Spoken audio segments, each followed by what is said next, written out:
Hello, this is Dread, and in today's video topic, this is going to be the Zero to Hero episode on the Bleed Hail of Arrows Marksman. So, the idea is we take a character from level 1 in solo character found with no gear, no access to anyone else's stash or anything like that, and we grind it all the way to 10 out of 10 Harbingers to see its viability as a cycle starter for next cycle, i.e., patch 1.2. And it was a resounding success. Bleed Hail of Arrows is just kind of a really old build, but a really good build. Like, it's old, but good. It has completely and utterly kept up with all of the power creep of everything else. Like, if I were to look at my timings on all my bosses, because that's actually one thing I get to do now, is because I've done this run so many times, I get to see my averages on boss kill times and the average, how long it took to do the run and all that. And let me tell you, this is caught up with like even like some of the more broken things currently. So that's cool.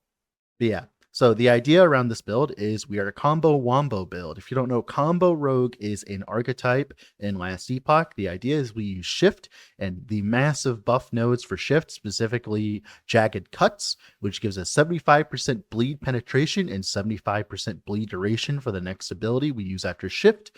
This on top of Bazooka's hesitation for the 30% more damage and also the 20% more damage. This is enough to make like one really big hit possible in last epoch, or at least in this case, one really big skill.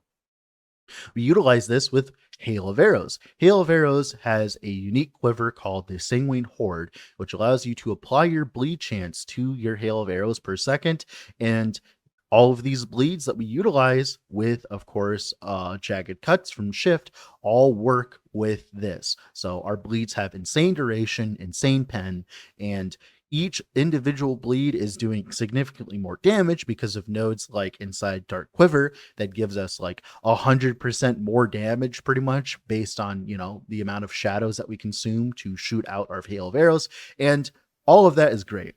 Now, of course, this is just the generic kind of skeleton for Hail of Arrows. You can do like any kind of version of Hail of Arrows and get away with this normally. But what's really nice about the Bleed Hail of Arrows version is one of the biggest criticisms of the normal Hail of Arrows is it feels like as though there isn't that much punch if you don't do the combo. But thankfully for Bleed Hail of Arrows, all you really need to do while you're like pushing through monoliths and stuff like that is shift, use Hail of Arrows, shift, use Hail of Arrows. That's because there's enough multipliers behind shift to make it possible, while with the normal Hail of Arrows, shift isn't nearly as important for it.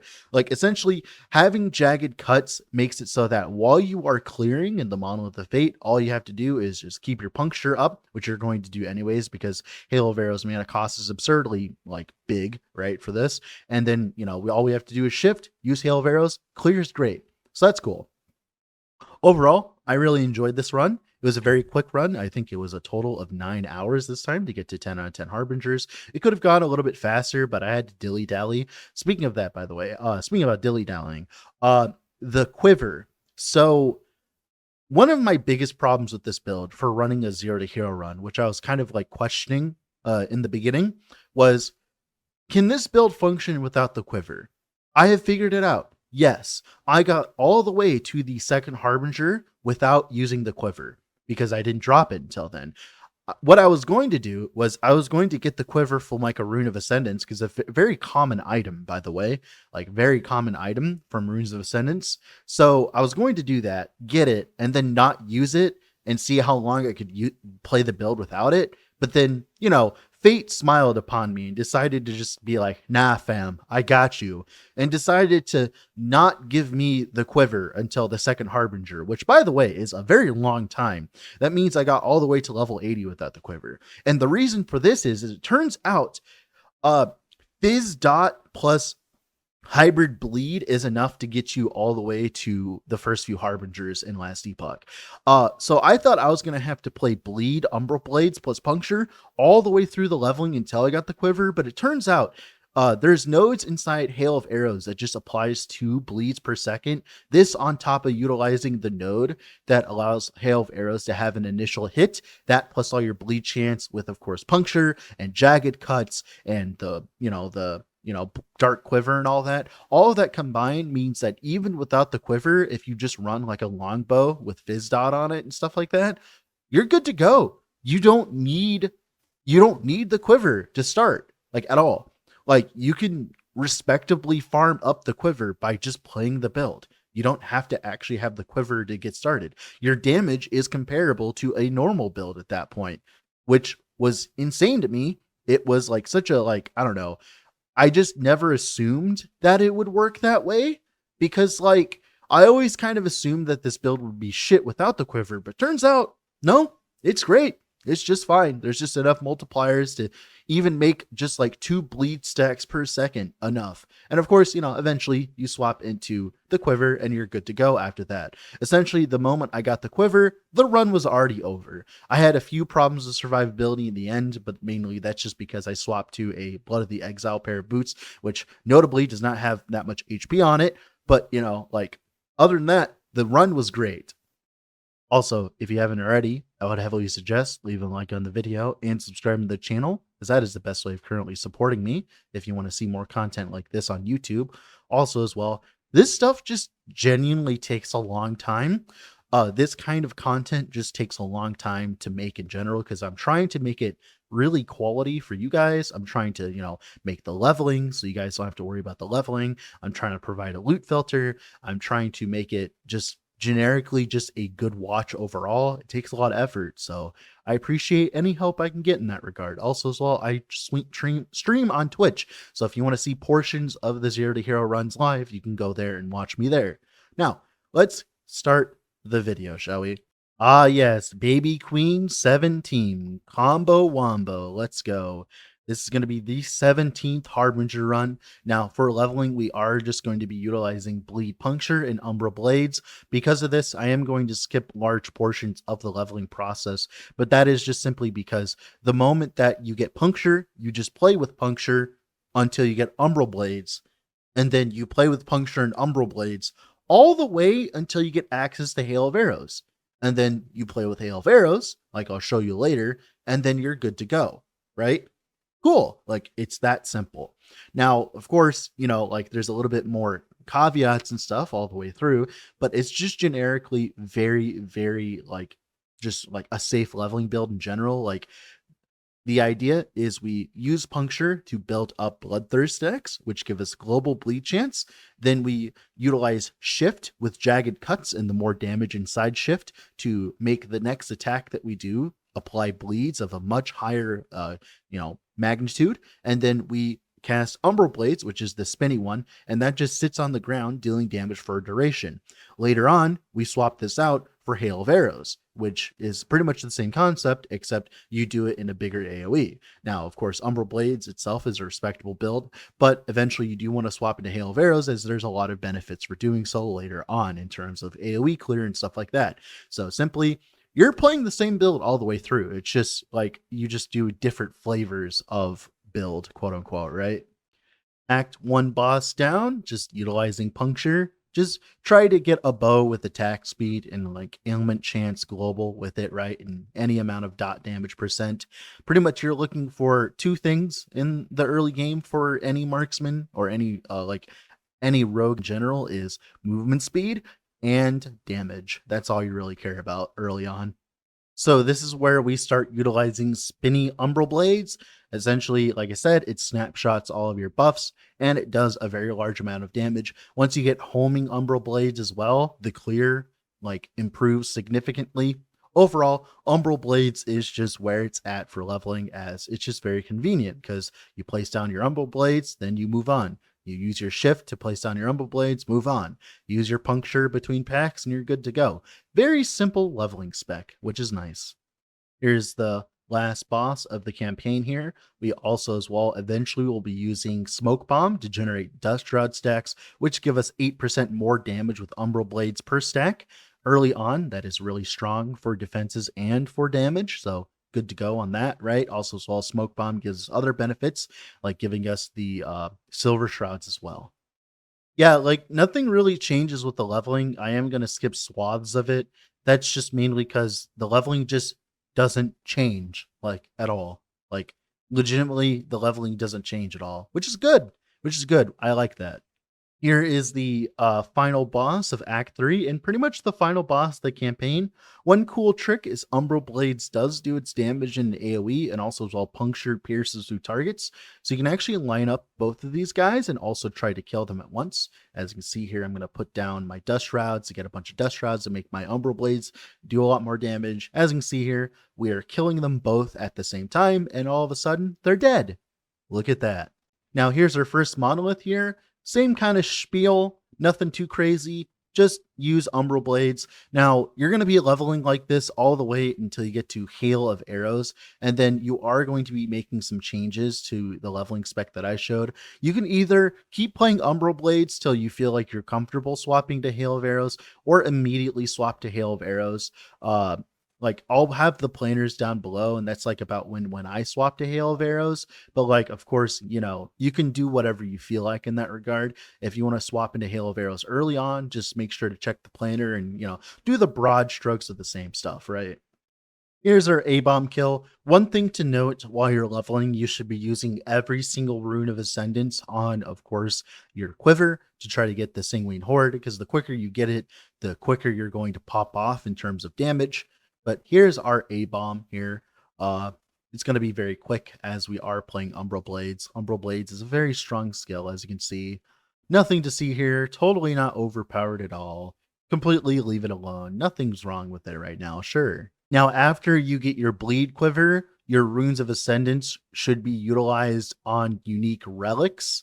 That is because one of the strongest uniques for a concept like this is called a Valdir's Chalice. Not only does it give you a lot of bleed duration and bleed chance, it also gives you access to the life on kill affixes for, of course, your build. Because one of the biggest problems with Marksman is you're going to get to like a 3k 4k HP pool, and even with all the leech that you have, having instantaneous life on kill helps you sustain yourself throughout the monoliths very easily, and it turns you from like kind of being a little squishy to just being an uber tank, at least while clearing, because the moment anything dies, you heal to full, and it's great, right? Because you're applying so many bleeds constantly, you're going to like get like maybe 2,000 life on kill constantly, which makes you feel a lot tankier, let me tell you.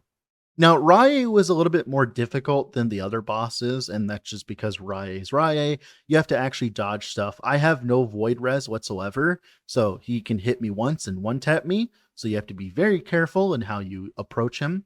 But he goes down just the same, not that difficult. He just has more HP than the last boss. Also, as well, this is about when the Umbral Blades stop scaling as hard, and this is about when like you should be swapping to Hail of Arrows. I just didn't do it personally because I didn't think I could.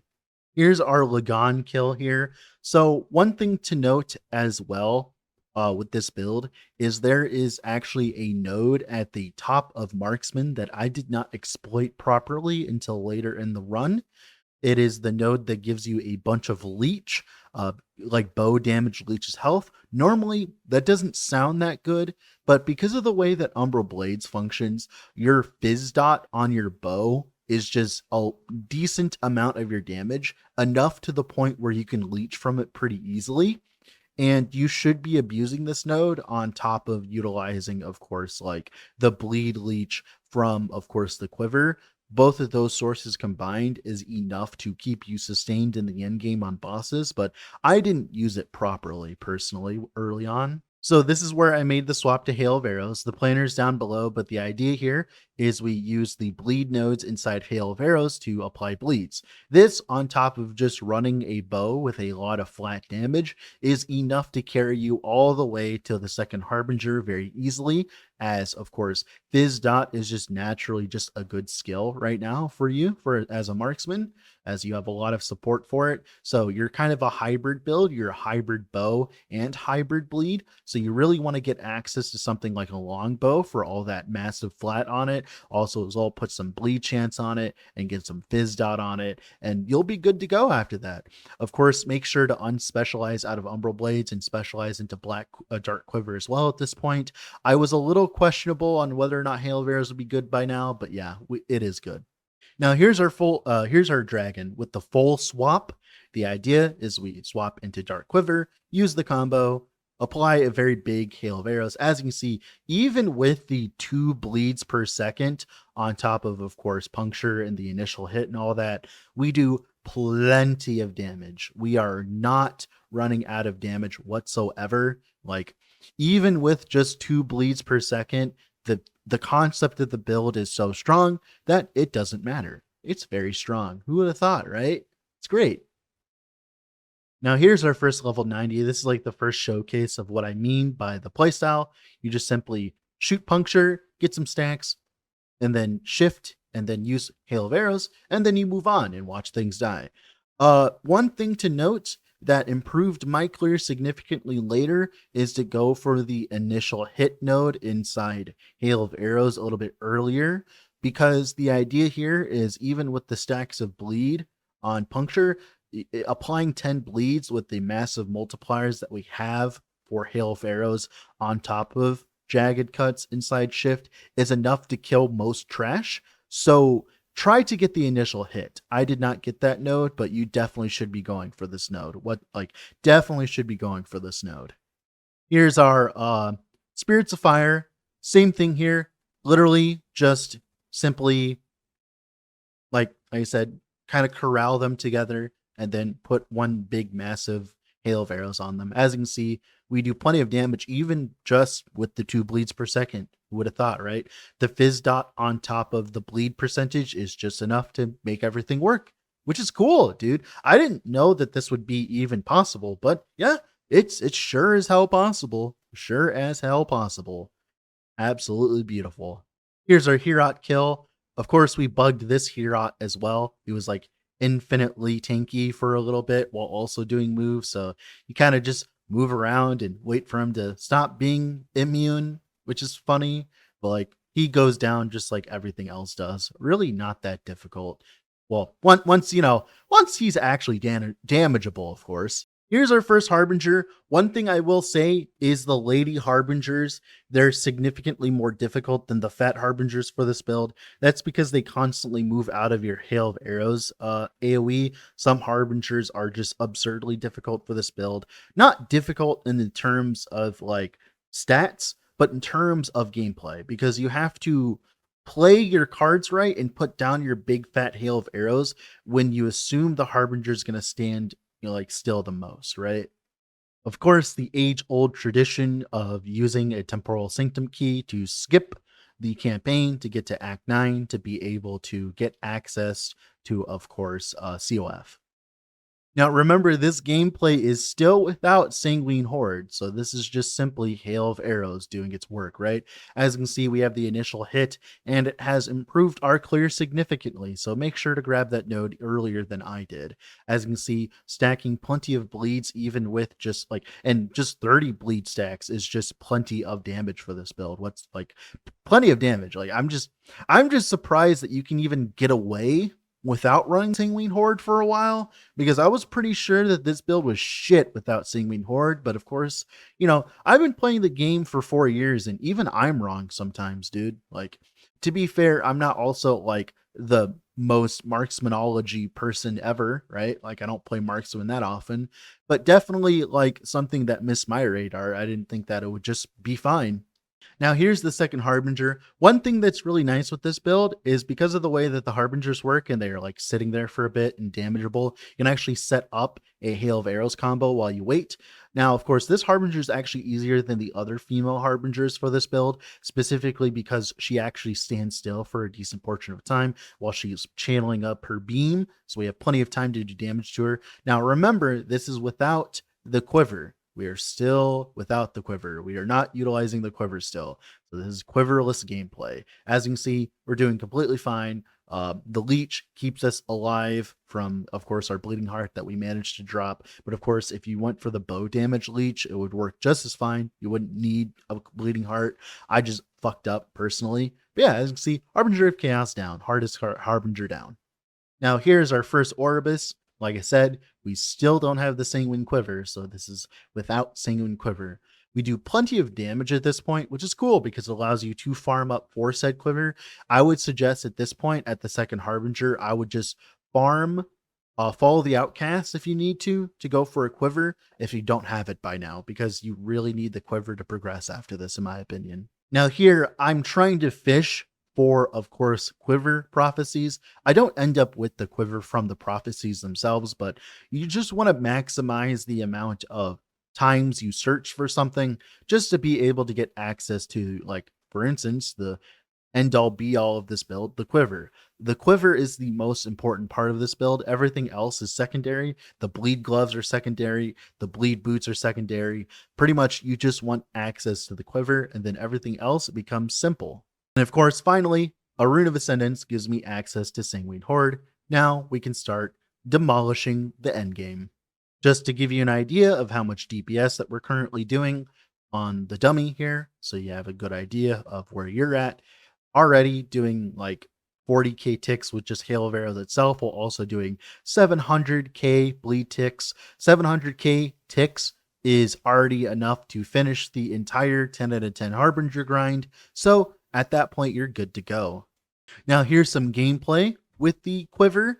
As you can see, we do lots and lots more damage now, and we don't have to worry about spamming puncture as much anymore. We don't really need as much damage. Simply shifting and then putting down a hail of arrows is enough to do plenty of damage to things, as at this point we have some bleed duration thanks to the, the rare helmet, the dragon visage or whatever it's called, which is like 25% bleed duration on top of the shifts duration, making our bleeds last 4 seconds. This means that as long as we apply bleeds for a few seconds here, anything pretty much dies to our hail of arrows bleed, which is very entertaining at this point. Here's our third Harbinger. This is one of the ones I was talking about that's just more difficult than the others, as you don't want to be standing in the void dot, and like there is a possibility that they can crit and kill you. Unfortunately, you are a marksman. So like there is a possibility they can crit you and kill you. To fix this, I would suggest getting some blind on hit chance. Smoke bomb does blind them as well, so they can't kill you if you're in like smoke bomb as easily. So make sure to like kind of, do the tango with them. Don't take it too quick. Just simply take your time. You're not going to win any prizes for boss speed. Trust me, I already have builds that are better in terms of speed than this. So don't like try to like go too fast. Just simply go for the safe kill. Go for the safe kill. Here's another Orbis. As you can see, we put down like one really big hail of arrows, and all of a sudden he loses like half his health. Very, very entertaining here. I am trying to stay away from those the fizz explosions, mainly because I know it does a lot of damage. So I got access to a 1 LP Blood of the Exile. I got pretty lucky, but unfortunately the slam does not really go my way. I was actually looking forward to having the movement speed on it, but we did get the vitality, which is decent, but it's not like very important. All right, so here's the fourth Harbinger. This is where the Harbingers get significantly easier than before, as the fat Harbingers themselves, they're not that difficult. They kind of stand still for a very long time, allowing you to stack a very large amount of bleeds on top of them, which just feels good, right? Just simply manually dodges stuff while also setting up your combo, applying those very long duration bleeds, doing what Hail of Arrows is good at, which is like do lots and lots and lots of damage, which I'm really happy with. I like that there's like a good solid marksman build that exists. But yeah, there's Harbinger of Ash. Bye-bye. Now, at this point, I have found in this series that if your build can handle higher content, do higher content. So like, for instance, I pushed my way all the way up to 300 corruption. I don't have to kill the Harbingers, because like I'm at like maybe the 200 threshold corruption for Harbingers, so I don't actually have to do 300 corruption. But in my humble opinion, from what I've seen so far from all of my runs, get to 300 corruption as quickly as possible. You get 4 envies, use it to get more gazes. Use envies to get more gazes to progress faster, because the faster you get to endgame, the more envies you get, which then feed into themselves, and then you end up like with 10 out of 10 Harbingers pretty quickly, which is very nice. You also end up with just generically more more stability in general. Like the base stability you get at 300 corruption is significantly more than at normal monoliths and stuff like that. So you want to go as fast as possible pretty much in terms of your push to higher corruption thresholds. Something I've also noticed as I've been doing pretty much every single Harbinger at 300 corruption after I get to 300 corruption, instead of like reducing my corruption, is they tend to drop Glyphs of Envy way more, which of course, feeds into itself as well. Because remember, each Harbinger that drops like 2 Glyphs of Envy is another half of another boss fight to another Harbinger. So getting to 300 corruption really is the play, it seems. Even fighting them at this 300 corruption threshold, they're not even that more difficult than they are with their younger counterparts. Like if you go like just like lower amounts of corruption, like it's not that much easier of a fight because these are just mechanical fights. Once you have the stat check, it just really is just a mechanical fight. Like, did you dodge the one-shot move? You did? All right, you're good to go. Did you not dodge the one-shot move and they accidentally crit you? Well, guess what? You're dead. So simply put, just try to get to 300 corruption as quick as possible and kill all the bosses with 300 corruption. It really is just the fastest way of getting this done. 300 corruption, that means we're doing another Orbis. This time around, Orbis just really isn't that difficult of a boss anymore, unfortunately, until the later corruptions, but I'm fine with it. Of course, it also depends on what build you're playing. As you can see, this Orbis unfortunately did the mistake of standing still, so he's going to die a very quick death here. Unfortunately, the combo wombo stuff gets a little annoying to play with sometimes, but watching the results is very satisfying. This is where the boss rushing begins, so Harbinger of Pride, Harbinger of Defilement, Harbinger of Tyranny. Normally, this one's really hard for a lot of different builds. For this build, it was like stupid simple in comparison. Beautiful. Harbinger of Tyranny down. Another Harbinger of Defilement. This one's pretty easy as well. And now for the last Harbinger, the easiest one. This is pretty much a cakewalk in comparison to everything else. But now, let's talk about the build in detail. I enjoyed it. Very good 0 to hero run. Damage, really good. 2-minute average on the 300 corruption Harbinger and boss kill, which is in the same line as like all of the other good builds I played, like the Detonating Arrow character, the Volcanic Orb character, slightly slower than the Tornado character, Tornado Werebear, but like that build is ridiculous, right? In terms of single target. But the tankiness of this build actually goes through the roof once you get access to Valor's Chalice, which I did not. Also as well, it gets like the leech is really good. Just overall, the mobility is good as well. The clear is pretty okay. It's not like the most amazing clear, but it's enough to get you through. Yeah, overall, good build, good clear, good damage, good survivability, all good. Now, one thing to note, guys, if you want to see a finished quote unquote version of this build, I'd heavily suggest checking the link in the description. I will put the quote unquote finished build guide version of this build there, as I have played this before. So if you want to see like the quote unquote best way to play this, I would suggest checking out the description. So let's talk about the build, shall we? So, bleed hail of arrows. The most important thing, when you're leveling, grab this, Terra Flash. Lets you actually play the build functionally. Also, as well, grabbing Sky Strike early on feels really good for clear when you don't have access to the bleed quiver. And everything else is just damage, damage, damage, and damage. Pretty much all you really need in hail of arrows. Smoke Bomb. Smoke Bomb, all you care about is shadow creation for your Dark Quiver, Silver Shrouds, and Dust Shrouds. That's pretty much it. For Shift, Shift is very important for this build.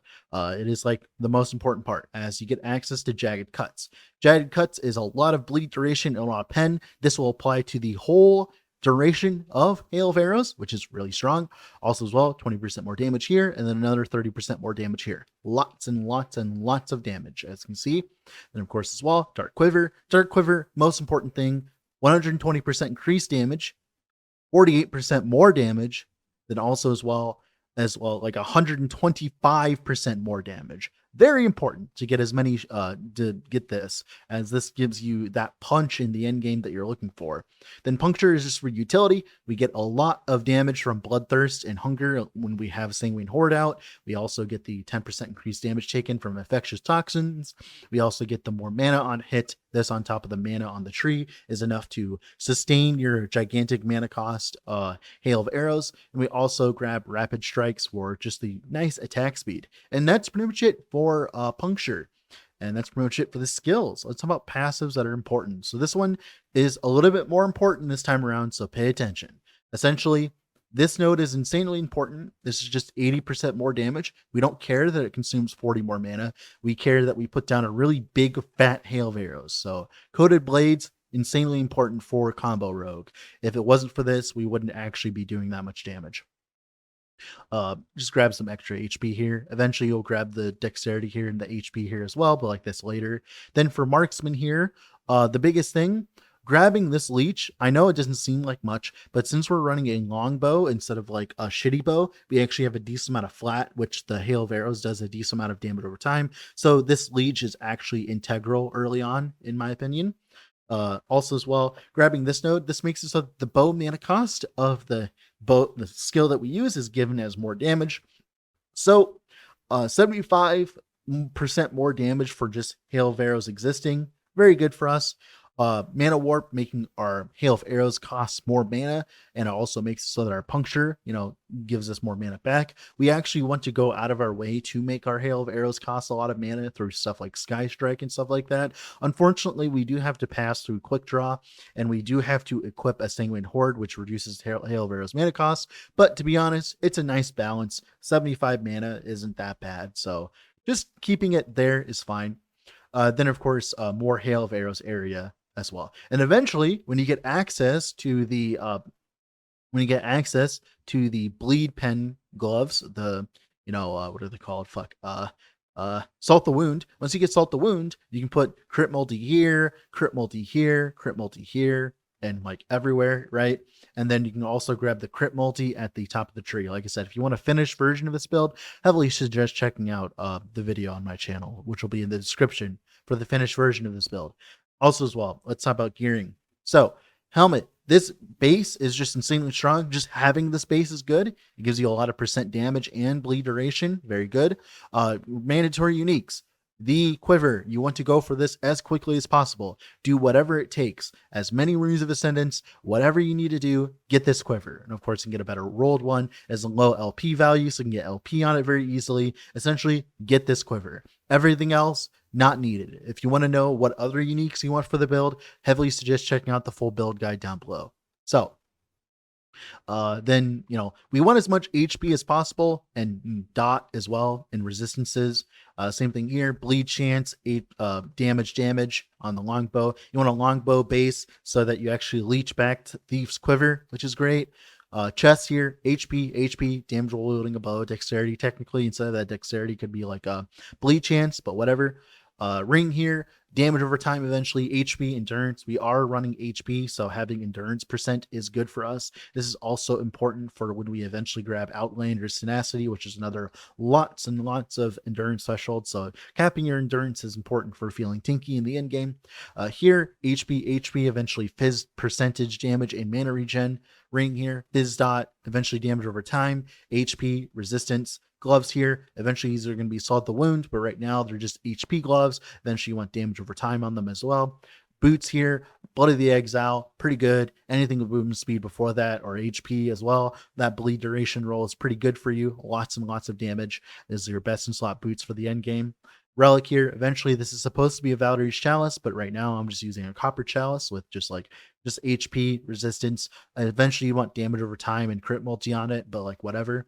Your best in slot idol is to have a Hail of Arrows duration idol on top of having fizz dot on the suffix. That is your best in slot idol. Other than that, 2 idols with crit multi and bleed bow. Eventually you want, like, of course, this for Salt the Wound. So this is your best in slot idols as well for when you eventually do that. And that's pretty much it for the build. That's pretty much it for the character. With all that being said, this has been Dread. I'll have to go do something else. Bye.